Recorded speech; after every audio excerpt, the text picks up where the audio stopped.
तो दोस्तों नमस्कार। आज हम एक और इंटरनेशनल न्यूज़ को डिस्कस करेंगे जिसमें कि बांग्लादेश के पूर्व प्रधानमंत्री बेगम खालिदा जिया की 80 वर्ष की उम्र में मृत्यु हो गई, जो कि एक प्राकृतिक मृत्यु थी, मतलब कि एक तरीके से आप कह सकते हैं। तो चलिए हम इसके बारे में डिटेल्स से चर्चा करते हैं, जिसमें हम देखेंगे कि इनका पॉलिटिकल करियर के बारे में देखेंगे, साथ में इनके द्वारा क्या क्या कार्य किया गया, इनका प्रधानमंत्री के तौर पर कितने वर्षों तक ये कार्य किए हैं, सभी चीज़ों को डिस्कस करते हैं। बांग्लादेश के पूर्व प्रधानमंत्री खालिदा जिया की निधन 80 वर्ष की उम्र में हो गई, जो कि पूर्व प्रधानमंत्री थी। बीमारियों से काफ़ी वो बीमारियों से जूझ रही थी, जिसमें कि मधुमेह हो गया, गठिया हो गया, लीवर के समस्या से भी जूझ रहे थे। मधुमेह जो कि एक शुगर की बीमारी होती है। आगे हम देखते हैं कि जैसे कि बांग्लादेश नेशनल पार्टी BNP ने अपने ट्वीट करके ये जानकारी दी थी कि खालिदा जिया की मृत्यु हो गई। आइए हम आगे देखते हैं कि की तरफ से भारत के विदेश मंत्री भी इनके लास्ट यात्रा जो बोलते हैं शव यात्रा, उसमें शामिल हुए हैं। ये बेगम खालिदा जिया के बेटे हैं और ये भारत के विदेश मंत्री एस जयशंकर। अगर हम बांग्लादेश की बात करें तो ये इंडिया से बॉर्डर शेयर करता है, जो कि सर्वाधिक बॉर्डर इंडिया से शेयर करता है। इस तरफ पश्चिम बंगाल हो गया, यहाँ पे मेघालय हो गया, जिसमें कि यहाँ पे त्रिपुरा हो गया, ये मिजोरम हो गया हमारा। चलिए आगे हम और देखते हैं बेगम खालिदा जिया के राजनीतिक इतिहास के बारे में। खालिदा जिया जो कि बांग्लादेश के प्रमुख राजनीतिज्ञ रहे हैं और देश की पहली महिला प्रधानमंत्री के रूप में भी कार्य किया है।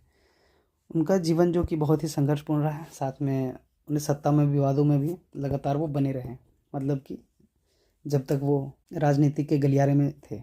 उनका जन्म 15 अगस्त को 1945 को अविभाजित भारत यानी कि आज के जो पश्चिम बंगाल में के जलपाईगुड़ी में हुआ था, जो कि 1947 में के विभाजन के बाद वो बांग्लादेश में चला गया, जिससे पहले पूर्वी पाकिस्तान के नाम से जाना जाता था। उनके विवाह की बात करें तो 1960 के ईस्वी में जिया उर रहमान से हुआ था। जिया उर रहमान भी एक राजनीतिक रहे हैं, पहले वो सेना में थे, बाद में फिर वो राजनीतिक में आ गए थे। और आगे हम देखते हैं कि पति की हत्या हो गई थी किसी कारणवश 1981 में, जो कि राष्ट्रपति जिया उर रहमान की हत्या के बाद उनकी पार्टी BNP पार्टी बिखरने लगी थी। तो इसी को समेटने के लिए या फिर इसी के कार्यभार को चलाने के लिए वो भी राजनीति में आ गए।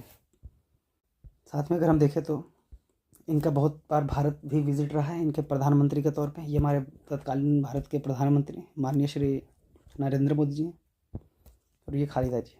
इनके प्रधानमंत्री के कार्यकाल की बात करें तो जो कि प्रथम कार्यकाल रहा है 1991 से 1996 तक, 91 भारी मतों से चुनाव जीतकर वो बांग्लादेश की पहली महिला प्रधानमंत्री बनी थी। इसके बाद कार्यकाल में संसदीय लोकतंत्र की बहाली हुई थी। द्वितीय कार्यकाल की बात करें तो 1996 में हुआ था, जो कि बहुत ही एक छोटा समय के लिए रहा था। रीज़न यह था कि बहिष्कार होने लग गया था, मतलब चुनाव को बहिष्कार करने लग गया था अपोजिशन पार्टी, जो कि अभी एक तरीके से बोल सकते हैं जिसमें कि शेख हसीना की पार्टी। वहीं तृतीय कार्यकाल की बात करें 2001 से 2006 तक रहा है, जो कि गठबंधन में थे। ये इनकी प्रतिद्वंदी रही हैं लगातार, मतलब कि एक तरीके से बोल सकते हैं ये खालिदा जिया और ये शेख हसीना। और इनके कुछ बनाए गए नीतियों के बारे में देखते हैं, जो कि जिसमें कि खालिदा जिया का जो कि प्रमुख रहा है शिक्षा के ऊपर हो गया। उन्होंने लड़कियों को शिक्षा के लिए बहुत आगे बढ़ाया और अभियान जैसे कार्यक्रम भी चलाए। साथ में प्रोत्साहन वगैरह भी दिया है छात्रवृत्ति के तौर पे, जिससे कि महिलाएं आगे बढ़ सके और आगे बढ़ें और समाज में एक बराबर का हिस्सा ले सकें। आर्थिक नीति की बात करें तो वो मुक्त बाजार की नीति पर, अर्थव्यवस्था पर विश्वास रखते थे और उसको बढ़ावा भी दिया था।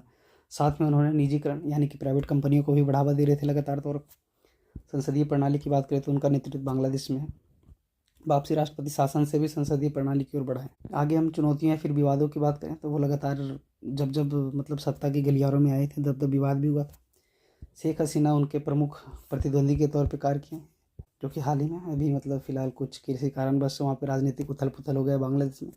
शेख हसीना काफ़ी समय से भारत में भी रहे हैं। वो शेख हसीना और खालिदा जिया के बीच लगातार राजनीतिक संघर्ष चलते रहे राजनीतिक गलियारे में। भ्रष्टाचार के आरोप में 2006 में सत्ता छोड़ने के बाद उन पर कई भ्रष्टाचार के मामले भी दर्ज हुए हैं। हाल में वो बहुत मतलब कि जेल में भी रहे।